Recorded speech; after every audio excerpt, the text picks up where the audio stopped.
জানিয়ে দিব এই মুহূর্তে আমাদের হাতে এসেছে বাংলাদেশের গুরুত্বপূর্ণ আপডেট সংবাদের শিরোনাম।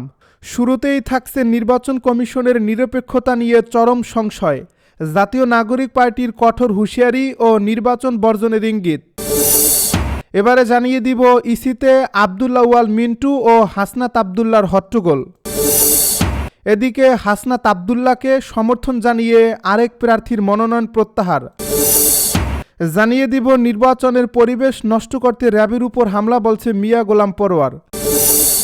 সব শেষে জানিয়ে দিব তারেক রহমানের শোডাউন ও নিরাপত্তার অর্থ কোথা থেকে, প্রশ্ন হাসনাত আব্দুল্লাহর।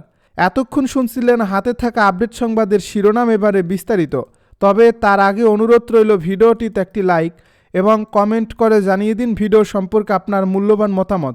আরও জানিয়ে দিন ভিডিওটি কোথা থেকে দেখছেন বা কোন জেলা থেকে দেখছেন।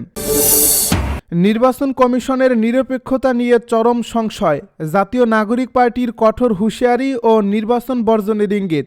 আজকের দিনটি বাংলাদেশের গণতন্ত্রের ইতিহাসের জন্য এক কালো অধ্যায় হয়ে থাকবে। আমরা অত্যন্ত ক্ষোভ এবং উদ্বেগের সাথে লক্ষ্য করছি যে একটি অবাধ, সুষ্ঠু ও নিরপেক্ষ নির্বাচন আয়োজনের জন্য নির্বাচন কমিশনের যে ন্যূনতম পেশাদারিত্ব ও সততা থাকা প্রয়োজন ছিল তা আজ ভুলণ্ঠিত। জাতীয় নাগরিক পার্টি হিসেবে আমরা স্পষ্ট করে বলতে চাই, বর্তমান নির্বাচন কমিশনের উপর আমাদের আর বিন্দুমাত্র আস্থা অবশিষ্ট নেই। আজকের আপিল শুনানির শেষ দিনে আমরা যা প্রত্যক্ষ করছি তা সিরেফ আইনি প্রক্রিয়া নয়, বরং এটি ছিল একটি সাজানো নাটক।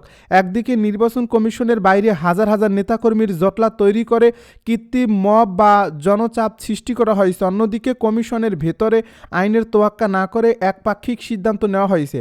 সবচেয়ে নজিরবিহীন ও ভয়াবহ ঘটনা ঘটেছে শুনানির রায় দেওয়ার ঠিক আগ মুহূর্তে। যখন কোনো বিচারক আর্গুমেন্ট শুনে রায় দেওয়ার জন্য সময় নেন, তখন তিনি কোনো পক্ষের সাথে নিবৃত্তে বৈঠক করতে পারেন না। কিন্তু আমরা দেখলাম 15 মিনিটের কথা বলে দীর্ঘ 1.5 ঘন্টা সময় ক্ষেপণ করা হলো এবং সেই রুদ্ধদ্বার কক্ষে বিএনপির শীর্ষস্থানীয় প্রতিনিধি দলের সাথে নির্বাচন কমিশন বৈঠকে মিলিত হলো, যেখানে একজন সরাসরি মামলার পক্ষভুক্ত আইনজীবী উপস্থিত ছিলেন। এই দীর্ঘ বৈঠকের পর যে রায় ঘোষণা করা হয়েছে তা সম্পূর্ণভাবে পক্ষপাতদুষ্ট ও ফ্যাব্রিকেটেড।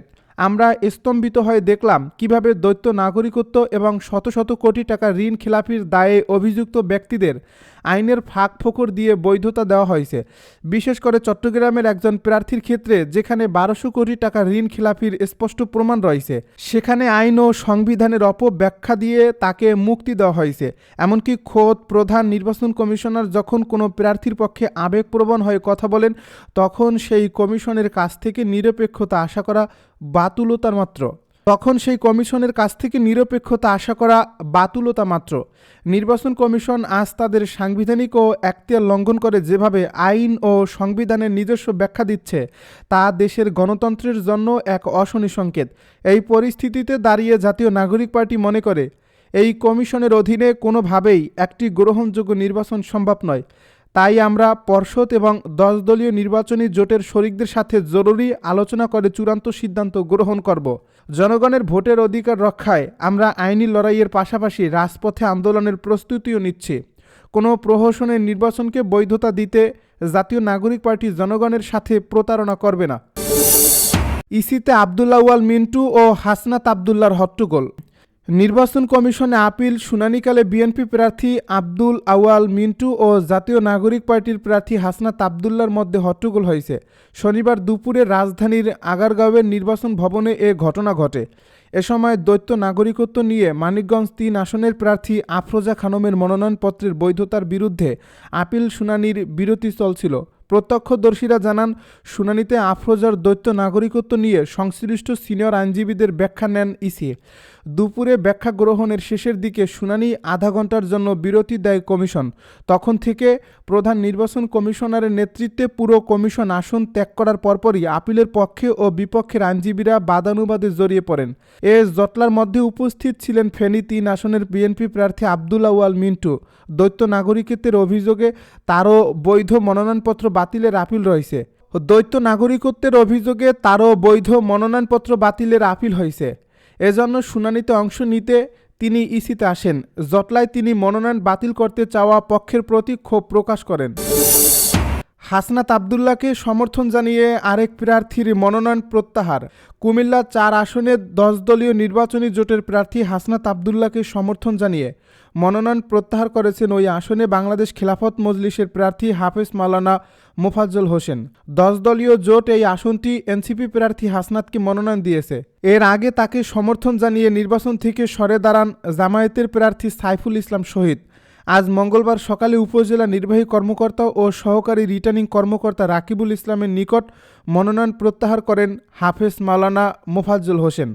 আজ মনোনয়ন প্রত্যাহারের শেষ দিন। এছাড়াও জামায়াতের নেতৃত্বাধীন ১০ দলীয় জোটের আরেক শরিক দল খিলাফত মজলিসের প্রার্থী মোহাম্মদ মুজিবুর রহমান প্রার্থিতা প্রত্যাহার করার কথা রয়েছে। নির্বাচনের পরিবেশ নষ্ট করতে র্যাবের উপরে হামলা বলছে মিয়া গোলাম পরোয়ার। বাংলাদেশ জামায়াতে ইসলামীর সেক্রেটারি জেনারেল ও সাবেক এমপি মিয়া গোলাম পরোয়ার বলেছেন, আসন্ন জাতীয় নির্বাচনকে সামনে রেখে সন্ত্রাসীরা নির্বাচন পরিবেশ নষ্ট করতে ও জনমনে আতঙ্ক সৃষ্টির জন্য র্যাবের উপরে হামলা করছে। তিনি এ ঘটনায় নিন্দা জানিয়ে সন্ত্রাসীদের দমনে কঠোর পদক্ষেপ ও সুষ্ঠু তদন্তের আহ্বান জানান। মঙ্গলবার এ বিষয়ে একটি বিবৃতি দিয়েছেন তিনি। এ বিবৃতিতে মিয়া গোলাম পরোয়ার বলেন, চট্টগ্রামের সীতাকুণ্ডে অভিযানে গিয়ে সন্ত্রাসীদের গুলিতে এক র্যাব কর্মকর্তা নিহত ও আরও ৩ র্যাব সদস্য আহত হওয়ার ঘটনায় আইনশৃঙ্খলা পরিস্থিতির অবনতি ও সন্ত্রাসীদের কর্মকাণ্ড নিয়ন্ত্রণে প্রশাসনের ভূমিকা নিয়ে দেশবাসী উদ্বিগ্ন। এমতাবস্থায় আমি সন্ত্রাসীদের নির্মূলে আইনশৃঙ্খলা বাহিনীকে কঠোর পদক্ষেপ নেওয়ার আহ্বান জানাচ্ছি। তিনি বলেন, সীতাকুণ্ডের জঙ্গল সলিমপুর এলাকায় অস্ত্রধারী সন্ত্রাসী গ্রেপ্তারের উদ্দেশ্যে অভিযান চালানো হয়। এ সময় দুষ্কৃতকারীরা র্যাব সদস্যদের উপর অতর্কিত হামলা চালায়। সন্ত্রাসীদের গুলিতে নিহত কর্মকর্তা ডিএএডি মোহাম্মদ মোতালেবের রুহের মাগফিরাত কামনা। নিহতদের পরিবারের সদস্যদের প্রতি সমবেদনা জানান গোলাম পরোয়ার। আহতদের দ্রুত সুস্থতার জন্য মহান আল্লাহর নিকট দোয়া কামনা করেন। তারেক রহমানের শোডাউন ও নিরাপত্তার অর্থ কোথা থেকে, প্রশ্ন হাসনাত আব্দুল্লাহর। বিএনপির চেয়ারম্যান তারেক রহমানের আয়ের উৎস, ব্যক্তিগত ব্যয় এবং নির্বাচনী প্রচারণার অর্থায়ন নিয়ে প্রশ্ন তুলছেন জাতীয় নাগরিক পার্টির দক্ষিণাঞ্চলীয় মুখ্য সংগঠক হাসনাত আব্দুল্লাহ। সোমবার রাতে নিজের ভেরিফাইড ফেসবুক পেজে দেওয়া এক দীর্ঘ ভিডিও বার্তায় তিনি সব বক্তব্য দেন।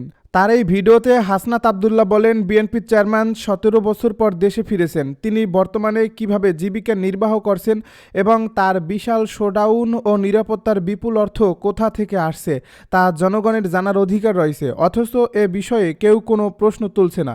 তিনি বলেন, এর আগে যখন ছাত্রনেতাদের নিরাপত্তা নিয়ে টকশোতে আলোচনা হয়েছিল তখন তারেক রহমানের বিশাল গাড়িবহর ও তেলের টাকা কোথা থেকে আসছে তা নিয়ে কোনো প্রশ্ন উঠে না। ঢাকা ১৭ আসনে তারেক রহমানের নির্বাচনী মিডিয়া কমিটিতে ৪৯ জন পেশাদার সাংবাদিক অন্তর্ভুক্ত করার বিষয়টিও কঠোরভাবে সমালোচনা করেন হাসনাত। তিনি প্রশ্ন তোলেন, সাংবাদিকেরা যখন কোনো সুনির্দিষ্ট দলের প্যাডে নাম লেখাচ্ছেন তখন তাদের নিরপেক্ষতা কি প্রশ্নবিদ্ধ হয় না? ওই ৪৯ জন সাংবাদিক কি বিএনপির কর্মী হিসেবে কাজ করবেন নাকি নিরপেক্ষ পর্যবেক্ষক হিসেবে?